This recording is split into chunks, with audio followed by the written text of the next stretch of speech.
Welcome to Hull, Mass. Our first stop here is Nantasket Beach. Nantasket Beach, known for its beautiful landscapes and vibrant community. The word Nantasket actually comes from the Wampanoag word for low tide place. And as any other historic coastal Massachusetts town, you can expect JFK and his family to vacation here, along with other notable Massachusetts people like Ralph Waldo Emerson. I like these rocks over here. Like, it's a good place to just explore. There's a bunch of crabs over here if you're looking for that type of stuff. A bunch of people don't really come down here, so we like to play cornhole, spike ball. I mean, it's just a good time to spend with your boys, you know. Are there any hidden gems here in Hull, Mass we should know about? I would say Nantasket Beach is probably the hit. I don't think it's hidden, but if it wasn't for Nantasket and the water, I don't think there'd be much here. How long have you lived here? I've lived here about 25 years. And I had bought a condominium. It's convenient. It's not that far out of the way. There's Hingham, there's Cohasset, and Boston's only maybe a half hour, 35-minute drive. After all that walking and talking, we got thirsty and hungry. So upon recommendation, we stopped here at the Parrot, and we were surprised by the beautiful rooftop views, the variety of their menu, and their drinks. But what got us most was the hospitality of their staff, super friendly. So Victoria, where are you from? I'm from Hull. I moved here when I was 8.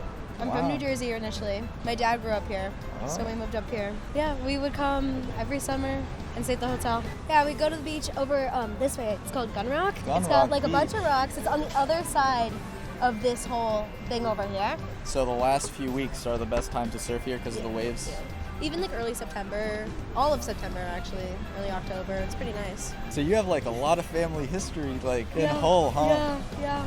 Great grandparents used to dance at the... Yeah, it's a pavilion right over there. Wow. It's on the other side of the bathhouse. Yo, no way, this dude's flying a drone. Yo, excuse me, think I could try flying that?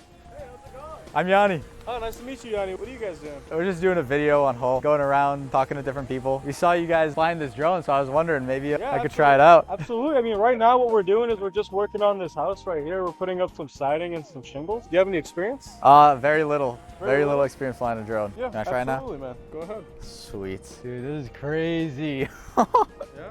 I mean, while we're here, do you think I could ask you some questions about what you guys are doing? Oh, yeah, absolutely. What do you got? We're here, you know, a coastal town, right? We got harsh elements, salt exposure, humidity, high temperatures.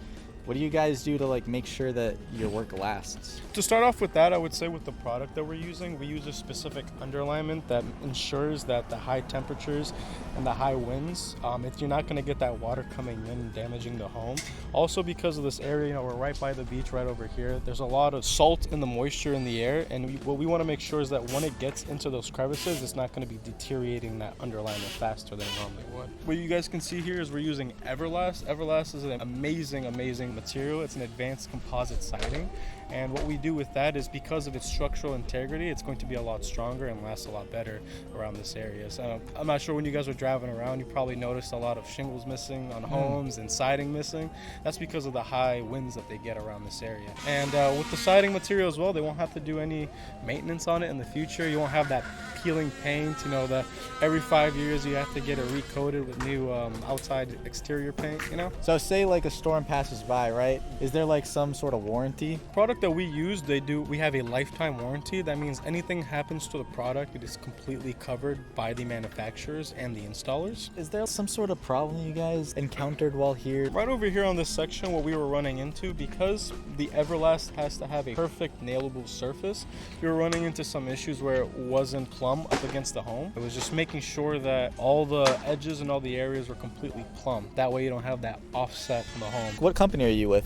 So I work with StormCare Roofing, right based out of Avon. You can search us up. We have really good references, good Google reviews, and we've worked all over Massachusetts and the New England area. But we don't just do roofing. We also do siding, windows, decking, doors, and any other interior work that may be done. If I have something that I need done on my home, how do I start working with you guys? You just give us a call, and what we'll do is we'll schedule that out. We'll have one of our installers come by and just do a quick inspection on your roof. And what then he'll do from there is, you know, just kind of go over what he found, and then he'll let you know that he'll be sending you over the quote through email, and we'll just be touching base with you there, just letting you know, hey, this is what it's going to cost. You know, if it's a little too expensive, we can do some workarounds with the kind of material we're using. We're very fair with our pricings, so it's just giving us a call and us scheduling it out and coming to take a look. Sweet. And if I have home insurance, is that something you guys can work with? What a lot of contractors don't do is they typically see a home that's damaged due to wind damage or act of God is what we like to call it in the industry.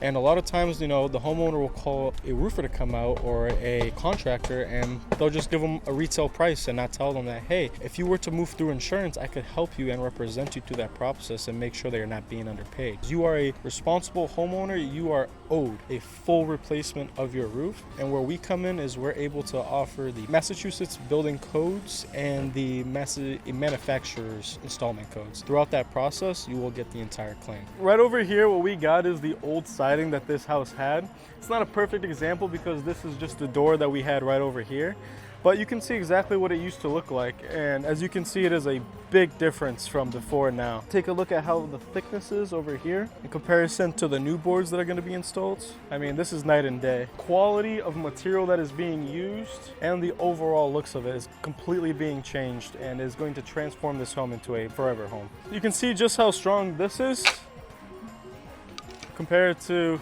this.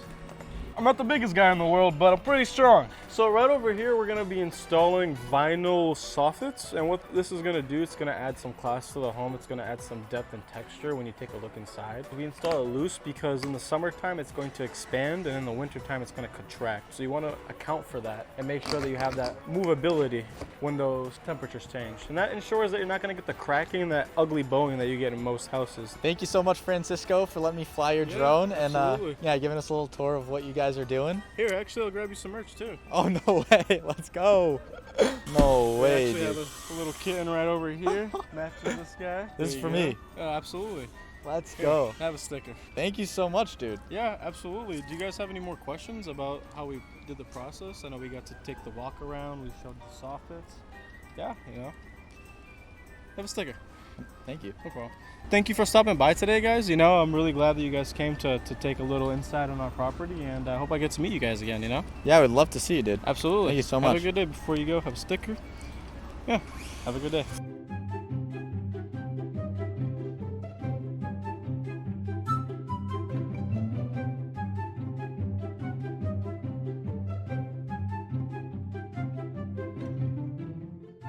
We have arrived at the Paragon Carousel. Built in 1928, it is one of the last remnants of the Paragon Boardwalk. This carousel was listed in the National Register of Historical Places in 1999, and it features a 4-wide carousel with rare Roman chariots. The Friends of the Paragon Carousel maintain this site and actively run events to bring the community together, such as tonight's Derby Night. I want to say thank you, first of all, for taking time because you're actively running the event. You took some time to answer some questions with us. No, it worked out that you came out tonight. Why is the Paragon Carousel so important to Hull? Well, I think it's the last standing piece of Paragon Park. So when Paragon Park closed in 1985, there was actually a group of Hull residents that coordinated saving the carousel. And they actually moved it from its original location down the street over here, not in all one piece, but close to one piece. So we are actually celebrating our 97th season. We are creeping up and getting ready to celebrate its 100th birthday in 2028. It was built in Philadelphia by Philadelphia Toboggan Company, and then put together here, and then, yes, moved over here. So now that we've explored the Paragon Carousel, follow me to Fort Revere Park. We're here at Fort Revere Park in Hull, Massachusetts. Originally built in 1775 by General Joseph Palmer, this fort featured 15 guns and a military hospital. In 1948, the War Department labeled this fort as surplus, and so the town of Hull purchased it for its own uses. Yo, anybody in here? Guess not. This star-shaped fortress, originally named Fort Independence, was critical in the American Revolution. Thank you guys for coming along this journey with us to Hull, Mass. We started off strong at the beach, talked to some locals about their favorite hidden gems, and then we headed over to the Parrot for some beautiful, breathtaking views and had some chats over there as well. And we ended it strong after we crashed the Friend of the Paragon Carousel's Derby Night. So thank you and stay tuned for more.